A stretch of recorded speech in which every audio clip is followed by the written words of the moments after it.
ఒకప్పుడు మీ వద్దకు పాలన అన్నాం, ఈ రోజు మీ చేతిలో పాలన.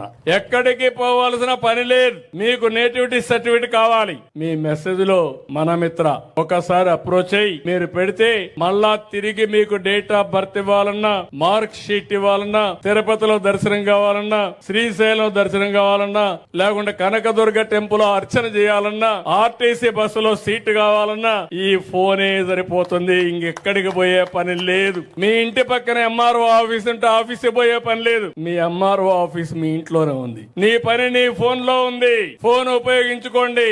161 సర్వీసులు ఇందులో పెట్టాం. ఎవరైతే ఇన్ఫర్మేషన్ టెక్నాలజీ మినిస్టర్ లోకేష్ గారు ఐటీ చదువుకున్న తర్వాత ఆయన ఒకటే ఆలోచించాడు. ఆయన పాదయాత్రలో కొన్ని ఆలోచనలు వస్తే వాట్సాప్ గవర్నెన్స్ పెడితే ఎట్లుంటుందని ఆలోచించారు. మీరందరూ కూడా మీ ఇంట్లో వాళ్ళందరూ వాట్సాప్ పెట్టుకుంటారు. మీ కులానికి సంబంధించిన నాయకులందరూ వాట్సాప్ పెట్టుకుంటారు. మీ స్నేహితులందరూ వాట్సాప్ పెట్టుకుంటారు. అంటే 10 మంది కలిసి ఎప్పటికప్పుడు మెసేజ్లు ఇవ్వాలంటే ఇచ్చుకుంటారు. ఇప్పుడు నేను ఆలోచించింది, రాష్ట్రంలో మీ అందరికీ సేవలు అందించడానికి వాట్సాప్ ను ఉపయోగించి రేపు ఎవ్వరికి ఇబ్బంది లేకుండా ఏ పని కావాలన్నా మీకు చేసే కార్యక్రమానికి శ్రీకారం చుట్టాం. అది 161తో ప్రారంభమైంది. భవిష్యత్తులో ఇంకా అన్ని సేవలు కూడా మీకు ఇస్తామని చెప్పి కూడా నేను మీకు తెలియజేస్తున్నా.